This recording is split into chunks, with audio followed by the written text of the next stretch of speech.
Media mogul Tyler Perry, I like saying media mogul, I want to say it again. Media mogul Tyler Perry, that's what he is raising awareness about the coronavirus vaccine in a new special for BET, which is owned, by the way, by Viacom CBS. This is video of the filmmaker getting the first dose. Grady Health System in Atlanta approached Tyler Perry to get the shot to help get the word out. Black Americans, if you have heard, are disproportionately affected by the virus, and 1 in 3, think about that, are hesitant about getting this vaccine. Perry's new special aims to provide the facts about it, and in this clip, he talks with Grady Health System Dr. Kimberly Manning. I'm hearing people say they either don't want it or that they're going to wait to get it. If you want to wait to be able to, come into community, to go to your family reunion, to be able to do the things that get us back to living, I think those are things to consider. And I've been saying to, my loved ones, this is about us. Yeah. This is about us. The folks that are really taking the hardest hit are the people that are in your contacts in your cell phone if you look like us. Boy, Tyler Perry joins us first on CBS this morning to discuss. Good to see you, Mr. Perry. Let's get started. Good morning. So much to talk to you about. Were you reluctant to take the vaccine yourself before the doctors at Grady Health System approached you? Well, when Dr. Del Rio and Kimberly, but Dr. Manning, when they called up and asked if I would take it to encourage the community, I thought, I will do that, but you've got to answer all my questions. And I thought, well, while you answer my questions, why don't we record it so you can answer questions for a lot of people in the community? So, yeah, I was skeptical because if you look at our history in this country with the Tuskegee experiment, Henrietta Lacks, and things like that, it raises flags for us as African-American people. So I understand why there's a healthy skepticism about the vaccine. I understand why they reached out to you. I know you're certainly younger than 65, but they thought if Tyler Perry gets it, it'll send a strong message. What questions did you have for the doctors? I'm curious. Give me your top 2. What did you want to know from them? Well, I wanted to understand the technology. I mean, we talked about everything from the Spanish flu of 1918 to what is happening now to where it came from. But I think my top question was understanding mRNA technology. And Dr. Kimberly Manning and Dr. Del Rio did an amazing job at explaining that and how this new technology has helped to come up with the vaccine so quickly. Because when I heard things like warp speed, I was really concerned because this last administration and all the pressure they were putting on the CDC and FDA, I don't know, I didn't really feel like I could trust it. But once I got all the information, found out the researchers, I was very, very happy. Tyler, it's Anthony Mason.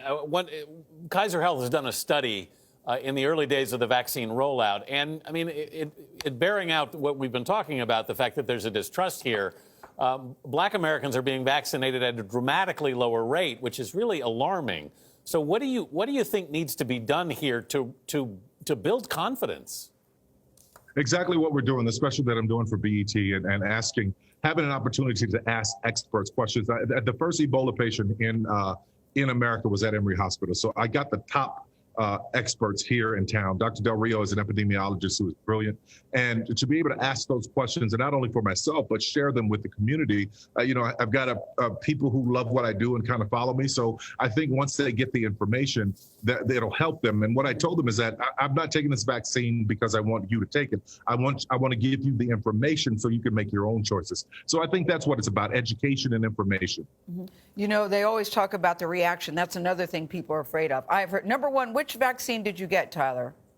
I took the Pfizer. I took my first one on the January 4th, and I took the second one yesterday. And I had no reaction the first shot. This shot that I just took yesterday, I woke up with some aches and pains, but I took some Advil about an hour ago, and I feel fine now.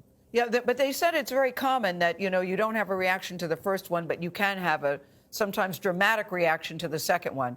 But it doesn't deter you. You still don't regret taking it, right? Not at all, because here's the alternative. Here's what you don't understand. The problem with this COVID-19 virus is that you never know how it's going to affect you.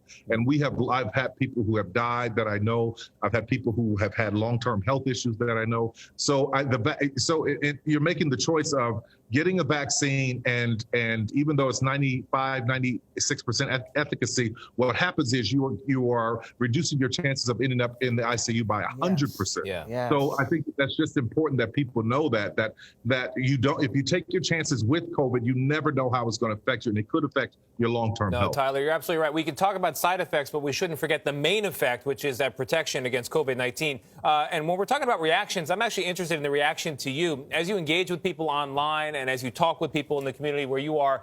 Have you succeeded with convincing anyone in particular that's been important to you? And what was that experience like, that conversion of going, okay, they're skeptical, but listen to me, this is good for you, and then they make a change?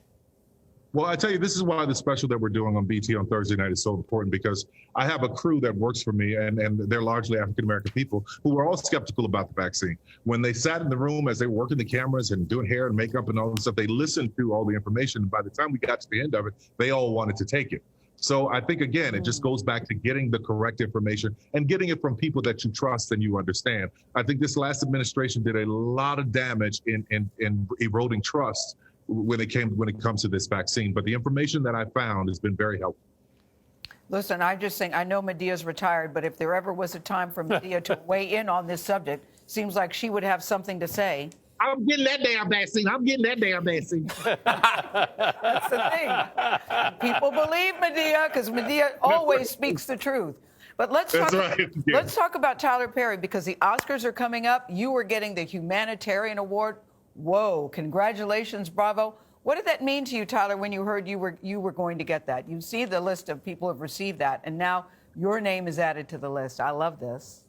I was completely shocked by that, because, you know, the thing about it, Gail, is just where there's a need and I have the ability, I just want to show up. So to see being honored with the Gene Herschel Humanitarian Award, that's beyond moving. And I'm so thankful to the Academy for it. So I can't wait. It's going to be a lot of fun. Doesn't get any bigger than that. Tyler, you made a point of announcing that you were flying back to your home state to vote in the Georgia runoff election.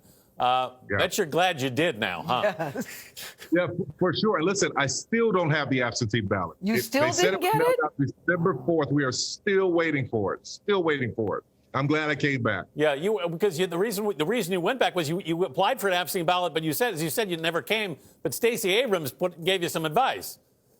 Yeah, and it was really simple. She just show up and tell them you want to cancel your absentee. I walked in, I had to sign an affidavit, and I voted in person. There wasn't a line, and it all worked out. But yeah, I'll let you know when that absentee ballot shows up. Well, let me tell you, Tyler, very curious. As somebody who's done a little reporting on vote by mail, it probably is never coming. That thing is gone. But your vote counted, so that's all that matters. Talking about other votes, there's a vote coming up in the Senate in a couple weeks. Or probably more than that, actually, when the trial starts in the impeachment of President Trump, former President Trump. I'm just curious, the more we learn about the siege on the Capitol on January 6th, the worse it seems. I'm interested in your journey, both your reaction on the day of that riot and then how your thinking has changed as we've learned more and the days have gone on. You listen, it's beyond heartbreaking to watch, to see so many people seize the Capitol, Capitol that slaves built, right? That you got these Confederate flags walking through where slaves actually built this Capitol. And for me, it was heartbreaking on so many levels, because I believe in America that is more inclusive than that we all can stand, that we can disagree and still move forward in what we're doing as a country. Yeah. So to see that kind of division, to see what happened there, shocking, beyond heartbreaking. I'm glad it's over, and I'm glad we're moving toward healing. And I really hope that that's what's going to happen here. You know, Prince Harry and Meghan Markle have a podcast. You were one of their first guests. Why do you always do this, Gail? Why do you always do this? You don't even know what I'm going to ask you. You don't even know. Right. I mean, okay. They have a podcast. You were on it. And you said at the time for 2020, you were handling it one day at a time and with prayer. Yeah. So I'm wondering, what is your wish for 2021? I wasn't going to ask you no personal questions about Harry and Meghan. I was asking you about this. Well, you know, my son, 6 years old, he wrote a beautiful letter last night. He said, "Dear Mr. President and Ms. Vice President, please make sure that everyone has access to food." I thought that was really amazing, right? So he's clearly got this gene from me and my mom and just all the stuff of helping. So my hope is that we all do what we need to for the stimulus package to get the people in need what they need, so that we can fix this pandemic we're going through. All right, Tyler Perry, thank you very much. How's Harry and Meghan doing? I'll see you later. Anthony, I love your shoes, by the way, man. I love your shoes. Oh, thank you very much. I appreciate it. Bye, Tyler. Thank you so much. Thank you. Thanks, man. Talk soon. Bye-bye. You can watch his coronavirus special on BET and BET Her this Thursday night. I love all things Tyler Perry.